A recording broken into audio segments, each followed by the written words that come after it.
Good afternoon and welcome. My name is Ashley Sherrard and I'm CEO of the Lenexa Chamber of Commerce. It is my honor to moderate today's forum featuring the Lenexa City Council Ward 3 candidates.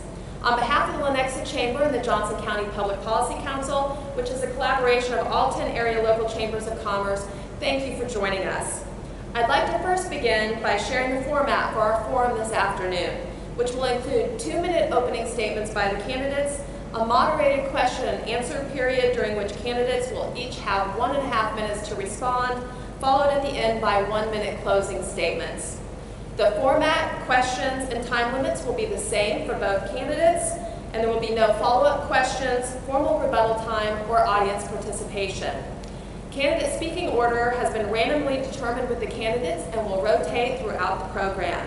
Now let's begin. I'll first briefly introduce our candidates in alphabetical order with a reminder that this is a nonpartisan race. Candidate Dan Rowe is currently a Lenexa City Council member serving Ward 3 since 2017. An engineering graduate of the University of Nebraska-Lincoln with an MBA from Rockhurst University, Dan is retired from a career in corporate management of customer service and e-commerce. In addition to his civic responsibilities, Dan has volunteered with a number of community and professional organizations. You can learn more about Dan's background and civic involvement at his website, www.reelectdanlenexa.com. Welcome, Dan. Thank you. Candidate Chelsea Williamson is an attorney in private practice specializing in consumer protection law.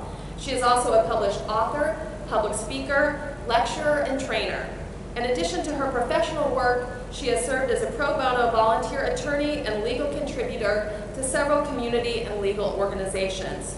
You can learn more about Chelsea's background and civic involvement at her website, www.chelsea4lenexa.com, and that's 4 the number 4. Welcome to you, Chelsea. Thank you. We'll now turn to our opening statements by the candidates with a reminder that these will be 2 minutes. And we will start by random draw with Dan, your opening statement. Thank you, Ashley, and thank you and the Chamber for pulling this forum together for us. It's a great opportunity for our residents. Again, my name is Dan Rowe, and I'm running for re-election in Lenexa City Council Ward 3. I've been on the council since November of 17. It's been an honor and a very humbling opportunity to be part of the council and represent the citizens of Ward 3 in Lenexa. Being on the council has also given me the opportunity to participate in chamber activities. For example, facilitating ribbon cutting and opening grand openings for new Lenexa businesses. It's also part of various chamber committees. Some of these committees, legislative affairs, economic development, as well as participation in the board. I'm not sure right now that the chamber has a bigger advocate and cheerleader than myself, but I've enjoyed every minute being part of the group. Adding a little more to the background of myself, I grew up on a dairy farm in eastern Nebraska, which was a great opportunity at a really early age to learn about hard work and responsibility. As Ashley mentioned, I retired from Hallmark after 35 years, learning all about budget management, strategic planning, innovation, customer service. I had the pleasure of running Hallmark's corporate customer service organization, and the value of collaboration and transparency when working with and managing people. These experiences and skills have transferred well to my council position. I'm a common sense, pragmatic decision maker. I consider myself to be a servant leader. When something is presented to council, generally my first initial big picture questions are, have we engaged residents, and is it good for the next step? Thank you. Thank you. And Chelsea, your opening statement. Thank you, Ashley, and thank you to the Chamber of Commerce. I really appreciate this opportunity. As Dan said, there's no other better way, I think, to get the information out to the residents and allow them to make an educated and informed decision. So that's extremely important. As Ashley indicated, I am an attorney in private practice. I am a lifetime resident of Johnson County. I actually grew up in Olathe and moved to Lenexa. It's actually been almost 7 years ago now. I moved in with my husband, and my husband's been a resident for over 30 years. I fell in love with Lenexa as soon as I moved. Something very special about the city, certainly something that makes it stand out. Dynamic community involvement. There's a sense of pride in the city that the residents have, and it's certainly night and day from what I had in Olathe growing up.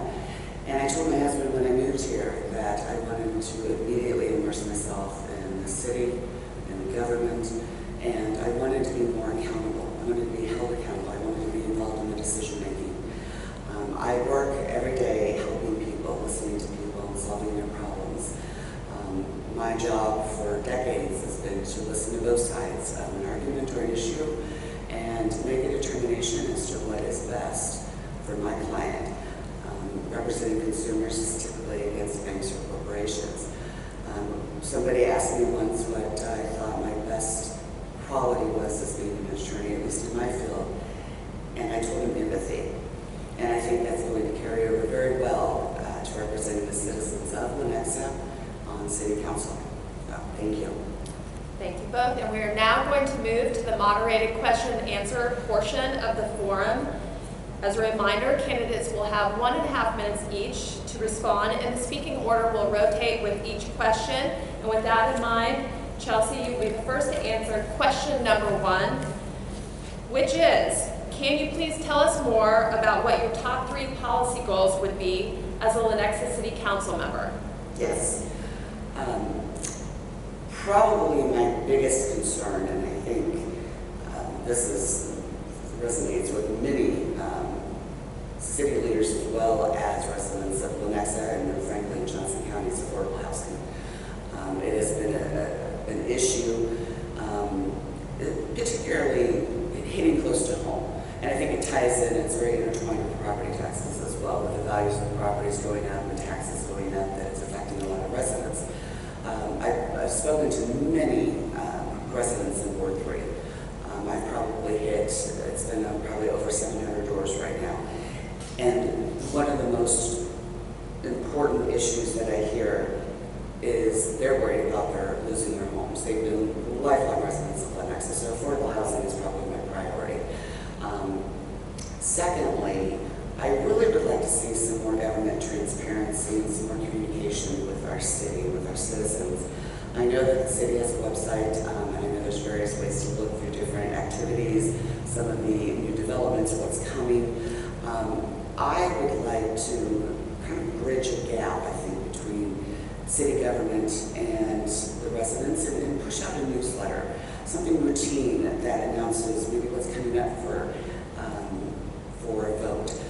Where is it affecting the city? How it's going to affect particular residents? So that's something I'm really looking forward to. And the last one is public safety. I've talked to a number of individuals that are really concerned about a lack of police presence in their neighborhoods. And I'd like to see something done about that. So those are my 3 top priorities for the city. Thank you. And to you, Dan, can you please tell us more about what your top 3 policy goals are as a Lenexa City Council member? Thank you, Ashley. There's a couple that I've always had since I joined the council, kind of overarching perspectives in terms of priorities, and that's responsible financial management for taxpayers' money and engaging residents. There's no doubt that Lenexa probably as a city has more interested citizens and wanting to be engaged than any city in Johnson County. Dropping down just a little bit from the standpoint of more focus, public safety, adequate funding of police and fire departments, top priority. This also focuses on kind of more simple things like let's make sure that the street lights are where they need to be, stoplights. Recently was very instrumental in installing a stoplight at 79th and Winter on the entryway into Shawnee Mission Park. Or we stopped, we grew past it. So simple things like that. And then on the innovative side, the tunnel that we recently produced or installed under 87th Street to provide a safe crossway. We were really struggling with trying to figure out how to get kids and adults across 87th Street safely. And working with staff, that innovation seems to be a big hit. Most importantly, it provides the safety that we're looking for. Public services, street maintenance. I would tell you that when the snow falls, you best have the streets cleaned very quickly. That's something that's a high priority. Also on an ongoing basis, just providing street repair and replacement as needed. Sustaining and improving our parks, our trails, our pools, ongoing infrastructure type work. Rainwater is a focus of the next area because of the terrain and so forth. So when you hear me say things like culverts, it's a big deal for us. The maintenance work that we do, especially in the more mature parts of the next, which is Ward 3, is really, really important. One more thing I'd like to mention, and that is that around the year of investment and so forth, in terms of priorities, since 2018 as a city, we've spent 55% of our capital dollars on the east side of Lenexa. Infrastructure isn't very shiny, but it's pretty darn important to sustainability. Thank you. Thank you both. We're going to move on to question number 2. And Dan, we'll start with you on this question. What are your views on the services and value the city's citizens receive for their local tax dollars? Okay. A couple of quick facts. On average, the citizen in Lenexa, if you take the average home value and so forth, you're paying about $115 a month for services. So police, fire, street maintenance, park schools, etc. And of the total tax bill that you have, 25% of that is actually going to the city of Lenexa. So there's kind of a context for it. I've often used the city of Lenexa's citizen survey to provide insight into questions like this. So referencing the 2021 survey, we conduct it every 2 years, so some of you may have received one this fall. 72% of the citizens responded with a 4 or 5 on a 5-point scale when asked this question about actually using our tax dollars. The Kansas City metro area is 60%, and the national average is 44%. So there is always room for improvement, but it feels like we're kind of headed in the right direction. And now to you, Chelsea. What are your views on the services and value the city's citizens receive for their tax dollars? Thank you, Ashley. The citizens, that's one of their probably most proud aspects of Lenexa is the services they receive. And every time I ask that question when I speak to someone, they are extremely happy with what Lenexa provides, and they do feel like they're getting the value for the tax dollar. And I know that's not always the case in many other cities. I mean, Lenexa prides itself on the services that it can provide. But there, as Dan said, there is room for improvement. I would like to see more improvement, as I mentioned in my opening statement, and perhaps better communication, maybe utilizing some social media, some technology, getting some information that's out there. I think that would help with engagement, and I don't think it would cost the city a terrible amount of money to do that and to include it in its budget. But I do know that the residents are extremely proud of the parks, and I want to continue revitalizing those parks and also keeping some of the east side developments in mind. I want to make sure that our tax dollars are being evenly distributed across both sides of Lenexa, which I know has been a concern for many residents. Thank you both, and we're going to move on now to question number 3. And Chelsea, we will stick with you as the first responder to this question. What changes, if any, would you like to see in the city budget? My answer actually ties in a little bit with the property tax issue. I would really like to see a deep dive next year into the city budget. More so, I think, than what the city has done in the past. And really see if there's any place that we can cut some waste out of the budget to accommodate the increase in the taxes. I mean, we are lowering the mill levy, and we have for 6 years. The problem is, of course, the county appraisals. And I would like to see some eliminations and things that perhaps aren't necessary. Several residents I've spoken to are concerned about maybe some overspending in areas that they feel like could be better suited someplace else. Perhaps revitalizing some parts of the east side. A lot of the street maintenance and things like that that Dana mentioned, they'd really like to see some improvements in that. And driving around Ward 3, I noticed a lot of very faded signs, broken sidewalks, faded lanes of traffic. There's so many places I think that we could use some money and find the waste that's in there, because I believe the deep dive into the budget would do that. And so that's one of the things I really like to do for next year. And to you, Dan, what changes, if any, would you like to see to the city budget? Thanks, Ashley. As far as I'm concerned, the city staff does an excellent job of preparing and facilitating the budget process. The council and the staff take a very conservative, pragmatic view of budgeting. The process is very transparent to anyone and everyone who wants to be engaged in comment. There are multiple opportunities to attend open house sessions, and the council meetings to provide feedback. Personally, I've always encouraged citizens to be involved and share their opinions on how their tax dollars are spent. We have cut the mill levy in Lenexa 6 years in a row, and yes, I anticipate additional cuts in 2025 or reductions in the mill levy. Given our current climate, reducing the mill levy has been a priority of mine for a number of years. Managing the budget and the mill levy is kind of a balancing act. There are citizens' expectations around services the city provides, This again comes from feedback in our surveys. The majority of these services are provided by city personnel, and personnel make up the majority of the budget. Any organization, anyone who runs an organization knows that you're only as good as your workforce. So I'm personally very committed to maintaining a high-quality staff so we can deliver these high-quality services. There are, however, always going to be opportunities for us to take a look at potential delays in spending or offsetting of spending. For example, we could reduce our equipment replacement cycles or maybe slow down some of the capital improvements that we've been doing around buildings and other things. Another area is to visit is our city reserves. Reserves are like your savings account. You have to be careful with this because reserves influence our credit rating, and credit rating influences the cost of power.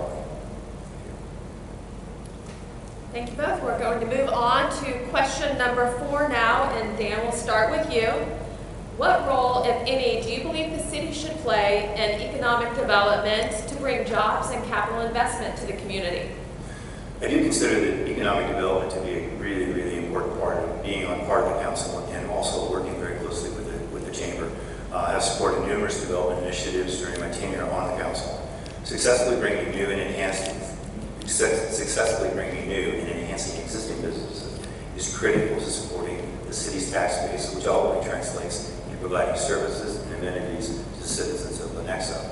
We're currently working on updating a comprehensive plan which helps define land use. The plan is a tool for the city to use, as well as developers and Lenexa citizens, to visualize the future of the city.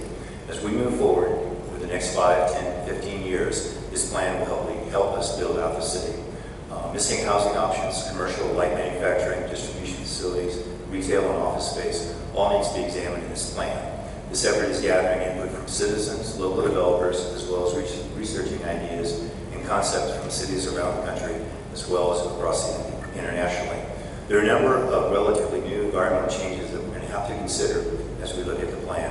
For example, internet shopping and its impact on traditional retail, and the surge of working from home versus traditional office environments. The outcome of this work needs to establish a framework for future development, but at the same time, needs to be flexible enough to adapt to the unknown. Who would have predicted a few years ago how many of us would be working from home? Thank you. And now to Chelsea. What role, if any, do you believe the city should play in economic development, bringing jobs and investment to the community? Thanks, Ashley. A huge role. Lenexa is the fastest growing city in Johnson County. It grew at a rate of 1.54%. That says a lot. And we have a number of new developments that are coming in, particularly in City Center. The Advent Health Facility, we have 2 Marriott hotels coming in. Although the Panasonic factory is not in Lenexa, it's next door. And all of those facilities are going to be bringing in jobs. And jobs of all types of income levels. And one of the things I think the city really needs to focus on is matching that diversity of income and matching the diversity of new jobs with some diversity in housing. And I think that the city should focus on that development, and we have the land to do it. And bringing in more affordable housing to accommodate those that are coming in to work in Lenexa. It's very difficult when people come in and work, but there's no place for them to live that's close to their employer. And we've got a lot of big projects coming. So I think that's one of the biggest priorities Lenexa should see is accommodating the new growth. Because as I mentioned, we're the fastest growing city, and it's going to continue to grow. Well, now we'll move on to question number 5, and again, we'll stick with Chelsea responding first. As the city considers future development and redevelopment projects, describe your views on how the city should best manage and balance that growth. You mean the metro area specifically? You're talking about, could you repeat the question? I'm sorry. Sure, not a problem. As the city considers future development and redevelopment projects, describe your views on how the city in Lenexa should best manage and balance its growth. Well, I think the budget is going to be a big part of that. And trying to determine what is most important for the residents of Lenexa. As I mentioned before, we have a lot of new projects that are in the works already. But I would really like to see some new projects on the eastern portion and some of the older areas of Lenexa. And I think there's a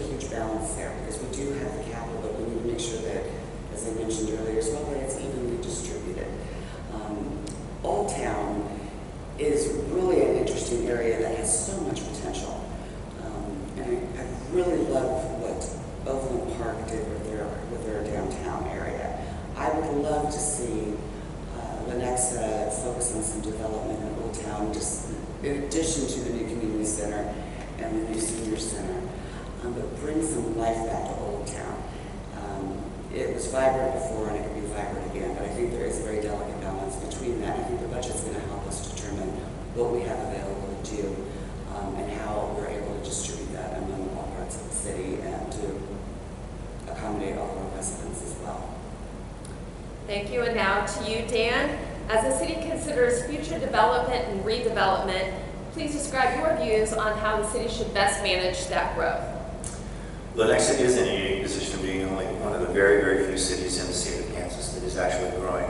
So this brings with it many new and exciting opportunities. And I would footnote the growth is the collaboration that I observed between the city government, the city staff, the chamber, and so forth. I'm not sure that I've had a chance to participate in the greater teamwork than what I see between those entities. That said, the city has a very significant mature section.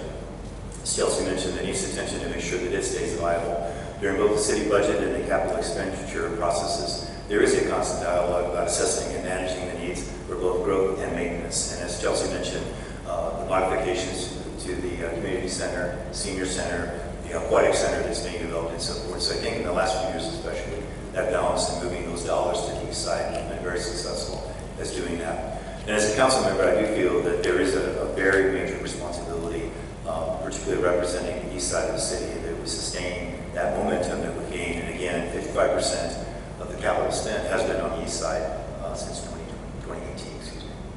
Thank you. Very good. We're going to move on now to question number 6. And Dan, we'll start with you. What is your philosophy on the role the city should play in terms of metro area issues? I think this is another balancing act type of topic. There are clearly things that Lenexa City Council, the chamber, the staff, etc. needs to focus on that are strictly Lenexa type issues or opportunities. But then there are topics that it appears that engaging with the broader context of Johnson County or the Kansas City metro area are very valuable for. I've heard this from others as I visit outside of the Johnson County area, particularly outside of Kansas City. They're extremely impressed with the collaboration and the working, particularly in Johnson County, between fire and police, etc., and so forth, and also in the development side. So there are points in time where it is very important to go beyond your walls to look at things. I am a strong believer in collaboration versus isolation in terms of solving issues. I think there are always opportunities when you're working with others. You can share ideas, particularly here or across the county and the metro. We should always consider that collaboration as a positive and not a negative. And to you now, Chelsea, what is your philosophy on the role the city should play in terms of metro area issues? Thank you, Ashley. Lenexa is not an island. We have surrounding cities, and we're on a state line. So it's extremely important to be a team player with all of the surrounding cities in Johnson County and the county, as well as Kansas City, Missouri. It makes a big difference when Lenexa shares roads with the cities next to us. It makes a big difference when we're looking at large projects. As I mentioned, the Panasonic facility, we need to collaborate and work together with DeSoto because we're going to have roads that need to get there. We need to have residents that are going to be working there. Another big issue that I think we should be working with all the cities, and particularly on the Missouri side, is the Climate Action KC, where we can really look at ways that other cities have really tried to focus on clean energy and to work with climate action and look at some of their philosophies and the mission statement. Other cities may have done things a little differently, and we can learn things from them. So I think it's extremely important to be a team player with everyone here. Because as I mentioned, we're not on an island, and it's important to have some consistency and some collaboration. We'll now turn to question number 7, and Chelsea, you'll be the first to respond. What do you believe are the greatest challenges the city faces over the next 10 years, and how would you solve them? Well, there's always going to be challenges, but the point is to overcome them. which we will. And I think one of the biggest ones right now is affordable housing. As I mentioned before, our city is growing exponentially, which is wonderful. But we need to have our housing catch up with that growth. And again, with the developments that are coming in and the new companies that are coming in and bringing the jobs in, we need to have the housing that accommodates the residents, because not everyone is at the same income status. They're not in the same bracket. And we also have a lot of retirees that want to downsize. And it's very difficult for them. I've spoken to a lot of neighbors just on my street that are concerned. So I think housing is something that we really need to take a look at. It might be a potential challenge, but I think we're going to have a lot of ideas on council that we can overcome those challenges and we can make it work.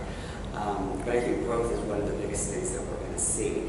And I also think one of the other challenges that we will overcome as well is climate and making some green changes in the city. And as I intimated earlier, getting some assistance and some ideas from other cities I think is a great idea. So I think that there's a lot of things coming our way. Lenexa is fantastic, but anything that comes to City Council, we'll have ways to deal with it. And now turning to you, Dan, what do you believe are the greatest challenges the city faces over the next 10 years, and how would you address them?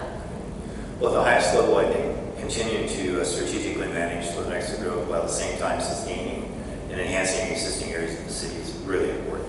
There are examples in the state where municipalities have not paid enough attention to their maintenance and upkeep, and lo and behold, all of a sudden, citizens have this one-time burden to carry. So on an ongoing basis, staying in front of it is really important. We need to leverage the citizen-driven strategic plans that I mentioned earlier, especially now Vision 2040, and when completed the updated comp plan. There's an awful lot of detail and an awful lot of citizen input in terms of where they would like the city to go, particularly with Vision 2040. I was honored to be a member of, as representing the council as a member of the steering committee for 2040, as well as serving now the same role in comp plan. And it is amazing how many ideas will come from citizen input. So I think, again, the council will be very sensitive to that. If we use these tools, I think we can help address and or even avoid future challenges. Finally, I think we really need to stay focused on local issues and keep our attention on those type of topics. Thank you both. We'll now turn to question number 8, our final question of the moderated Q&A portion of the forum. Dan, you'll answer first. What do you believe makes you uniquely qualified to serve in this position and most distinguishes you from your opponent in this race? Thank you, Ashley. I've been serving the citizens of Ward 3 in Lenexa as a council member since November of 2017. During this time, I've established myself as an active and engaging member of the council. I consider myself to be a servant leader. I've tried to approach the city council with that role of leadership in mind. My business experience and skills in the areas of operations, strategic planning, and customer service have also transferred well to the role of city council. I've been honored and humbled to be a Ward 3 city council member. Thank you. And Chelsea, turning to you, what do you believe makes you uniquely qualified to serve in this position and most distinguishes you from your opponent in this race? Thank you, Ashley. As I indicated in my opening statement, I'm an attorney in private practice and have been for over 2 decades. And one of the most important qualities is listening to people and talking to people and helping them make a decision based on the facts and the situation that are presented to me. I know it's been almost, I think, over 25 years since an attorney has sat on city council. And I think I possess many of the qualities that would be beneficial, particularly in solving problems. I don't shy away from hard work. I work long hours. I'm empathetic. I get out and I knock doors in the community. I listen to people, I talk to them, I ask them what kind of changes or things they love about Lenexa, but things they'd also like to see changed. I'm engaging, and one of the things that I would like to do, as I said before, is really, rather than having the information out there that the residents trying to find it, I want to push that information out to them. So I want to be more engaging with the community, have information on my website that they're able to actively and easily assess. And I think I would be much better qualified to engage with the residents and help them. And that is why I'm running for City Council for Ward 3. Thank you both. And we're now going to turn to closing statements. A reminder that candidates will each have 1 minute to present a closing statement, and those will be given in reverse order of opening statements. So Chelsea, your 1 minute closing statement. Thank you. I have been here for just a little over 7 years. My husband has been here for over 30. And he agrees with me that this city is fantastic. And there's something special. And I want to be a part of that. And as I mentioned in my opening statement, I want to be more involved in the decision making. I want to be held accountable for the decisions that our city makes. I want to get out and talk to people. I want to learn and meet my neighbors and find out what's going on and what they would like to see. And I wasn't quite ready when I moved to Lenexa, but I knew that was my goal. I knew that's what I wanted to do. And I immersed myself in every way possible that I could in the government, in helping others run for government office, learning and talking to neighbors when I was canvassing for other candidates. And when this year came up, I knew it was my time to run, and I knew it was my time to be on City Council. Thank you. And turning to you, Dan, your closing statement.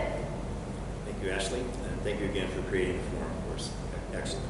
In closing, I'd like to again go back to my priorities and talk through them. These have been pretty consistent since I've actually been sitting on the council. I have those two overarching perspectives in terms of responsible financial management, taxpayers' dollars, engaging residents. Again, I really am a strong believer in the transparency concept. At the individual level, public safety, in supporting police, fire, EMTs, along with looking for ways to make Lenexa a safer place. Public services, street maintenance, maintaining our parks, our pools, festivals, which are so much a part of what makes Lenexa, and our physical infrastructure, both on the mature side as well as the west side of Lenexa. Economic development, thoughtful, intentional, sustainable projects and initiatives. Long-term success in this area is critical to providing property tax support and the creation of jobs in Lenexa. Mentioned earlier, I'm retired, which gives me additional time to focus on council issues and community engagement. I have no agenda other than to make Lenexa a better place to live, work, and play. Together, let's keep moving Lenexa forward. Would appreciate your vote. Thank you, Ashley. If you want more information, again, go to reelectdanlenexa.com. Thank you both. And that concludes our Lenexa City Council Ward 3 Forum. Let's thank our candidates for participating in today's program. On behalf of the Lenexa Chamber and our colleague local chambers, thank you for taking advantage of this opportunity to learn more about the candidates. For more information about candidates, videos of candidate forums, and advanced voting details, please visit www.votejoco.com and please share this voter resource with your colleagues, family, and friends. Thank you.